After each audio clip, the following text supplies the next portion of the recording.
योगी जी का हेलीकॉप्टर, क्या बात है, ये योगी जी का हेलीकॉप्टर पहुंच गया हर की पौड़ी। कांवड़ एक्सप्लेनेशन। कांवड़ कितने प्रकार की होती है? दोस्तों, सावन का महीना आ गया है, यानी भगवान शिव का महीना आ गया है और हर तरफ भोलेनाथ के भक्त उनके नाम का जयकारा लगा रहे हैं। लेकिन कुछ ऐसे महाभक्त भी हैं जो भगवान शिव को गंगा जल चढ़ाने के लिए कांवड़ की यात्रा लेकर निकल चुके हैं और उनकी यात्रा बिल्कुल भी आसान नहीं होती, क्योंकि इस यात्रा में भक्तों को ऐसे ऐसे मुश्किल हालातों का सामना करना पड़ता है जिनके बारे में हम और आप सोच भी नहीं सकते। तो क्या होती है कांवड़ यात्रा और ये कितने प्रकार की होती है, आज की इस वीडियो में हम आपको बताने वाले हैं। हमारे साथ इसी तरह बने रहिए। सबसे पहला सवाल तो ये आता है कि कांवड़ यात्रा क्यों होती है। तो दोस्तों, कांवड़ यात्रा में कांवड़िए गंगा जल उठाकर भगवान शिव के धाम लेकर जाते हैं, जिसमें शिव भक्त जिन्हें कांवड़िया कहा जाता है वो गंगा जल को मटके वगैरह में भरकर शिव के धाम ले जाते हैं। और ऐसा क्यों किया जाता है, इसकी कहानी हम आपको आगे बताएंगे, लेकिन आइए जान लेते हैं कि आखिर कांवड़ कितने प्रकार की होती है। सामान्य कांवड़। दोस्तों, जो सबसे पहली कांवड़ होती है वो होती है सामान्य कांवड़। ये जो सामान्य कांवड़ होती है इसे कभी भी जमीन पर नहीं रखा जाता और कई सारे लोग सामान्य कांवड़ को पैदल कांवड़ भी बोलते हैं। हालांकि सामान्य कांवड़ ले जाने वाले कांवड़ियों को एक फायदा होता है, वो सरकार द्वारा बनाए जाने वाले स्टैंड पर अपना कांवड़ रखकर कहीं भी विश्राम कर सकते हैं। इनके विश्राम के लिए जगह जगह पर शिविर बनाए जाते हैं जहां पर कांवड़िए विश्राम करते हैं। खड़ी कांवड़। दोस्तों, दूसरे नंबर पर आती है खड़ी कांवड़। जैसा कि आप नाम से ही समझ गए होंगे, ये कांवड़ खड़ी रहती है, जिस वजह से ये सामान्य कांवड़ से बहुत ही ज्यादा मुश्किल होती है, क्योंकि इसे ना तो जमीन पर रख सकते हैं ना ही स्टैंड पर। ऐसे में अगर किसी कांवड़ियों को विश्राम करना है तो उसे अपनी कांवड़ अपने साथी को देनी पड़ेगी। इसी वजह से कई लोग ग्रुप बनाकर खड़ी कांवड़ को ले जाते हैं, ताकि अगर किसी को विश्राम करना हो तो उसकी जगह दूसरा साथी कांवड़ को उठा ले जाए। दांडी कांवड़। दोस्तों, इस कांवड़ का नाम में ही दंड छुपा हुआ है, इसीलिए इसे दांडी कांवड़ भी कहते हैं, क्योंकि इसमें कांवड़िए गंगा जी से जल लेकर शिव मंदिर तक यात्रा दंड देते हुए पूरी करते हैं, जिसमें कांवड़िए पूरे रास्ते को अपने शरीर की लंबाई से नापते हुए आगे बढ़ते हैं। यही वजह है कि इसे सबसे मुश्किल कांवड़ कहा जाता है, जिसमें कांवड़िया बिल्कुल भी विश्राम नहीं कर पाता और लगातार जमीन पर लेटने और फिर उठकर खड़े होने की वजह से उनके शरीर पर काफी ज्यादा घाव हो जाते हैं। कई बार तो कांवड़िए को चोट भी लग जाती है, लेकिन फिर भी वो नहीं मानते। और सबसे ज्यादा हैरान करने वाली बात तो यह है कि इस कांवड़ को ले जाने के लिए कांवड़ियों को कभी कभी 1 या फिर 2 महीने का वक्त भी लग जाता है। इसी वजह से इस कांवड़ को पूरा करना हर किसी के बस की बात नहीं होती। डाक कांवड़। अब बारी आती है डाक कांवड़ की। दोस्तों, डाक कांवड़ बिना आराम के लगातार चलने वाली कांवड़ होती है। इसमें कांवड़िए बिना रुके अपने अपने समय सीमा पर शिव मंदिर पहुंचते हैं।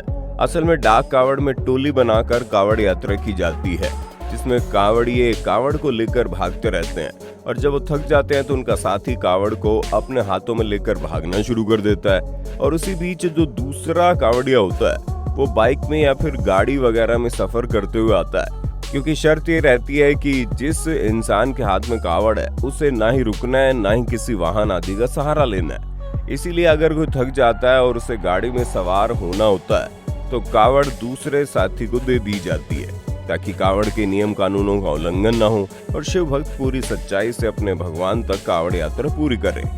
झांकियों वाली कांवड़। अब बात करते हैं झांकी वाली कांवड़ के बारे में, क्योंकि ये जो झांकी वाली कांवड़ होती है ना, इसमें 10-12 या फिर उससे ज्यादा लोगों की टोली बनाकर ट्रक, जीप या फिर किसी खुली गाड़ी में भगवान भोलेनाथ का बड़ा सा चित्र लगाकर और उस पर रोशनी डालते हुए भगवान शिव को फूलों से सजाकर तेज तेज भजन कीर्तन के साथ और भगवान शिव की झांकियों के साथ शिव मंदिर तक पहुंचना होता है। झांकी वाली कांवड़ में पूरी टीम ताम झाम का जितना खर्चा होता है वो सभी कांवड़ी आपस में बांट लेते हैं, क्योंकि एक ग्रुप में जितने भी लोग इस कांवड़ की यात्रा को पूरा करते हैं उन सभी में खर्चा आधा आधा बट जाता है। बाइक वाली कांवड़। दोस्तों, अब बारी आती है बाइक वाली कांवड़ की। असल में ये एक ऐसी कांवड़ होती है जिसमें कांवड़ी अपनी बाइक को सजाकर गंगा जल बाइक अथवा कंधे पर लटकाकर बाइक से गंगा जल से जल लेकर अपने शिव मंदिर तक पहुंचते हैं और भगवान शिव जी का गंगा जल से अभिषेक करते हैं। झूला कांवड़।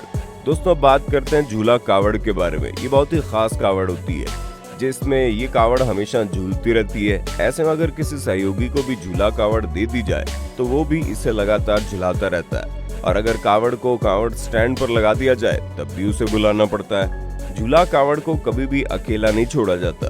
तो दोस्तों, अब तो आपको समझ में आ ही गया होगा कि भारत में कांवड़ यात्रा के दौरान कितने प्रकार की कांवड़ ले जाई जाती है, जिसमें सबसे सरल सामान्य कांवड़ होती है जिसमें कांवड़िया स्टैंड पर कांवड़ को रखकर विश्राम कर सकता है, और सबसे ज्यादा कठिन दांडी कांवड़ होती है जिसमें कांवड़िया पूरे रास्ते को दंड की तरह भोगते हुए आगे बढ़ता है ताकि उसके सभी पाप मुक्त हो जाएं और भोलेनाथ उसके ऊपर कृपा बरसा दे।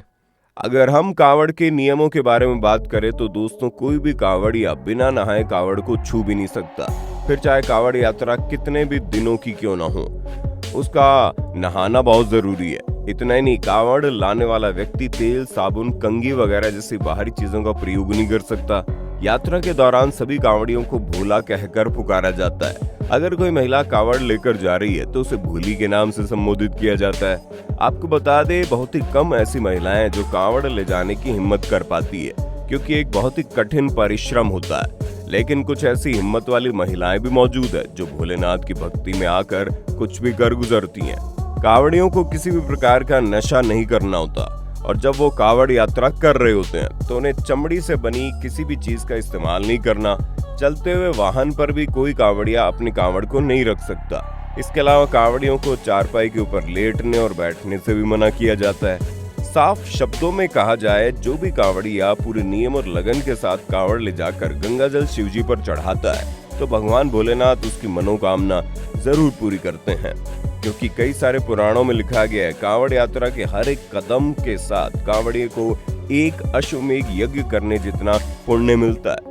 अब आप समझ जाइए कि जो लोग दूर दूर से कांवड़ यात्रा करते हैं उनकी जिंदगी के सारे पाप किस तरह छूमंतर हो जाते हैं। इसी वजह से हर साल करोड़ों की संख्या में भोलेनाथ के भक्त कांवड़ लेकर निकलते हैं। दोस्तों, उम्मीद है आपको कांवड़ यात्रा से जुड़ी सारी जानकारी मिल गई होगी। हम आपको बता दें, बीते हुए 2 सालों में कांवड़ यात्रा उतने बेहतर ढंग से नहीं हो पाई थी, क्योंकि कोरोना के चक्कर में कोई भी इस यात्रा को करने की हिम्मत नहीं कर रहा था, वरना इससे पहले करोड़ों की संख्या में कांवड़िए भगवान शिव को जल चढ़ाने के लिए निकलते थे। हालांकि इस बार भी लोगों की संख्या लाखों करोड़ों को पार कर चुकी है और बहुत बड़ी मात्रा में कांवड़िए अपनी यात्रा पूरी करने के लिए निकले हैं। इस साल की कांवड़ यात्रा 17 जुलाई से शुरू हो चुकी है।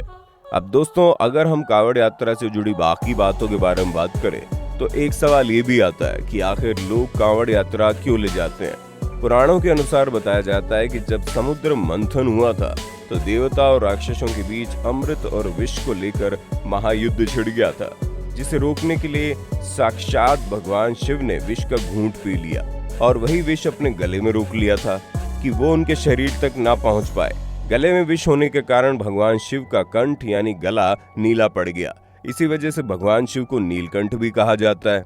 विष की ज्वाला भगवान शिव के गले में तेजी से उबाल मार रही थी, जिसे शांत करने के लिए देवताओं ने उनके ऊपर गंगा जल से अभिषेक किया, और तब जाकर महादेव के कंठ में मौजूद विष शांत हुआ। और तभी से लेकर ये मान्यता चली आ रही है कि जो कोई भी गंगा जल को भगवान शिव के धाम लेकर आएगा उसकी सभी मनोकामनाएं पूरी हो जाएंगी और सारे दुख दर्द मिट जाएंगे।